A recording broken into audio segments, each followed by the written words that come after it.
सोचिए, अगर किसी गांव में एक पुराना सरोवर हो जिसमें कोई भी नहीं नहाता, क्योंकि माना जाता है कि वहां एक नाग आज भी जीवित है, और अगर कोई उस पानी में उतर जाए तो वह दोबारा कभी वापस नहीं आता।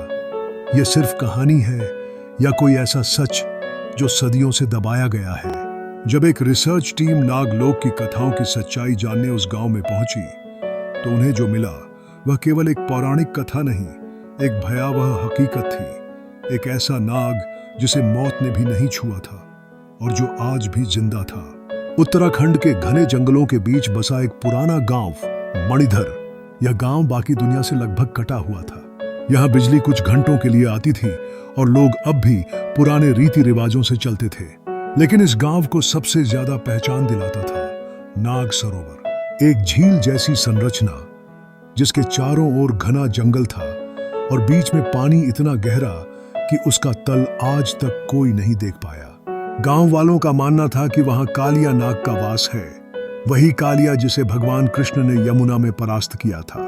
किंवदंती कहती है कि जब कृष्ण ने कालिया को यमुना से निकाला तब उसने वादा किया था कि वह किसी शांत जगह जाकर तप करेगा, और वो जगह थी यही नाग सरोवर। गांव के बुजुर्ग बताते थे कि जब कोई इस सरोवर में उतरता है तो वहां से केवल उसकी चीखें सुनाई देती हैं और फिर सब खामोश। 2035 में एक युवा रिसर्चर श्रेयस रावल ने एक प्रोजेक्ट लिया, भारत के रहस्यमयी पौराणिक स्थल। जब उसे नाग सरोवर की कहानी पता चली तो उसे यह सिर्फ एक मिथक लगा। श्रेयस ने दिल्ली से एक टीम बनाई, डॉ. मीरा जोशी, पुरातत्व विशेषज्ञ, सौरभ, वीडियोग्राफर, नेहा, पौराणिक ग्रंथों की जानकार, और एक स्थानीय गाइड, भोला काका। टीम जब मणिधर पहुंची तो गांव वालों ने उन्हें सरोवर के पास जाने से मना किया। एक बूढ़ी औरत ने तो रोते हुए कहा, बाबू मत जाओ उस सरोवर के पास, वो सिर्फ पानी नहीं है, वो नाग का श्राप है। लेकिन टीम ठान चुकी थी। पहली रात उन्होंने सरोवर के पास एक कैमरा लगाया। अगली सुबह जब फुटेज देखा तो सबका खून ठंडा हो गया। रात 2:11 पर पानी में हलचल हुई और कैमरे में सिर्फ एक परछाई दिखी, लंबी, सांप जैसी, और आंखें लाल, चमकदार, डरावनी। नेहा ने उस परछाई को देखकर कहा, यह कोई आम सांप नहीं था, यह कोई शक्तिशाली जीव है, शायद वो कालिया है। श्रेयस हंसा, ये किसी जानवर की छाया रही होगी, पर देखते हैं, आज हम दिन में ड्रोन भेजेंगे। दोपहर को जब उन्होंने ड्रोन सरोवर के ऊपर भेजा तो पानी बेहद साफ था, लेकिन जैसे ही ड्रोन बीच में पहुंचा कैमरा ब्लर हो गया और अचानक कुछ काला सा ड्रोन की तरफ बढ़ा और ड्रोन गायब। न कोई सिग्नल, न कैमरा फीड डॉ. मीरा बोली, ऐसा तो रेडिएशन या किसी शक्तिशाली चुंबकीय शक्ति से होता है, यह कोई सामान्य जलाशय नहीं है। कहते हैं वो सीधे नागलोक जाती है।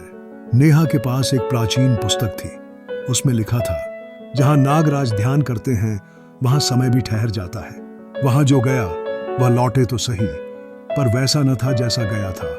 श्रेयस और मीरा ने एक अंडरवाटर कैमरा लेकर पानी में सेंसर डालने का प्लान बनाया। अगली सुबह वे नाग सरोवर के किनारे पहुंचे। श्रेयस पानी में उतरा। गोताखोरी की पूरी तैयारी थी। उसने जैसे ही सरोवर के गहराई में गोता लगाया, उसे नीचे एक पत्थरों की बनी सुरंग दिखी, जैसे कोई मंदिर, और वहीं एक विशाल काले नाग की मूर्ति। नहीं, वो हिल रही थी। श्रेयस की सांसें तेज हो गईं।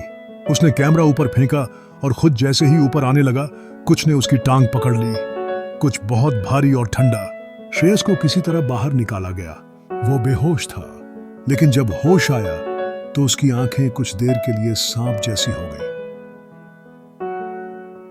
टॉ. मीरा ने चौंक कर देखा, ये तो नाग क्रिया है, जैसे किसी नाग ने उसमें कुछ डाला हो। श्रेयस ने कांपते हुए कहा, मैंने कालिया को देखा, वो अब भी वही है, लेकिन वो क्रोधित नहीं था, वो रो रहा था।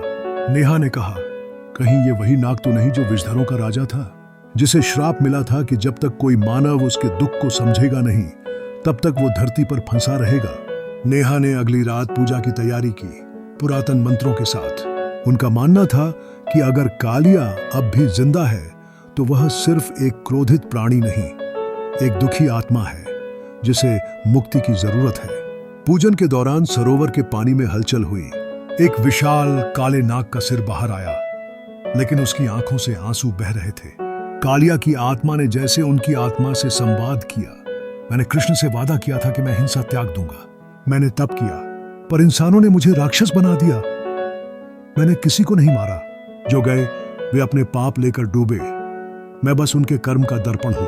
श्रेयस ने नागलोक की कथा को सबके सामने लाने की ठानी, लेकिन बिना सनसनी के। उन्होंने अंतिम रात एक यज्ञ किया जिसमें नाग मंत्रों का उच्चारण हुआ। एक तेज तूफान आया और फिर सरोवर से एक नीली रोशनी निकली और आकाश में विलीन हो गई। कालिया मुक्त हो गया था। अगली सुबह सरोवर एकदम शांत था। उसमें अब पक्षी नहाने लगे थे और पानी साफ चमक रहा था। श्रेयस की डॉक्यूमेंट्री कालिया नागलोक का अंतिम प्रहरी जब सामने आई तो कुछ लोगों ने उसे मिथक कहा, कुछ ने चमत्कार। पर गांव के बुजुर्ग बोले, अब वो चला गया, अब सरोवर शांत है। अब यह केवल जल नहीं, एक कथा है। जो कभी डर थी अब आस्था है। अगर आपको यह रहस्यमयी कहानी पसंद आई हो तो इसे लाइक करें, शेयर करें और सब्सक्राइब जरूर करें। और कमेंट में बताएं, क्या आप मानते हैं कि कालिया नाग आज भी धरती पर था या यह सिर्फ एक मिथक है?